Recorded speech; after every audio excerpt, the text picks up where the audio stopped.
Taste the Daily. அரியலூரில் உள்ள கோதாண்ட ராமர் கோயிலில் தேர் வெள்ளோட்டம் விமர்சையாக நடைபெற்றது. கோதாண்ட ராமர் திருக்கோயிலில் 83 ஆண்டுகளாக தேரோட்டம் நடைபெறாமல் இருந்த நிலையில் தற்போது 18,60,000 ரூபாய் செலவில் புதிய தேர் உருவாக்கப்பட்டதை அடுத்து அதன் வெள்ளோட்டம் நடைபெற்றது.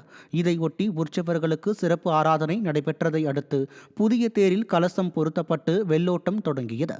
இதில் பக்தர்கள் ஏராளமானோர் பங்கேற்று தேரை வடம் பிடித்து இழுத்தனர். வேலூர் கோட்டையில் உள்ள ஜலகண்டேஸ்வரர் கோவிலில் வைகாசி விசாகத்தை ஒட்டி மூலவருக்கு தங்க கவசம் அணிவித்து மகா தீபாராதனை நடைபெற்றது. ஸ்ரீ சுப்பிரமணியர் வள்ளி தேவானைக்கு சிறப்பு அபிஷேகங்கள் செய்யப்பட்டு தங்க கவசம் அணிவிக்கப்பட்டு மகா தீபாராதனை நடைபெற்றது. இதில் பக்தர்கள் ஏராளமானோர் பங்கேற்று சுவாமி தரிசனம் செய்தனர். இதேபோல் சத்துவாச்சாரியில் உள்ள ஸ்ரீவள்ளி தேவசேனா சமேத சுப்பிரமணியர் கோயிலில் 108 கலசங்கள் வைத்து சிறப்பு யாகம் செய்யப்பட்டது. பின்னர் சுவாமிக்கு சிறப்பு அபிஷேகங்கள் செய்யப்பட்டது.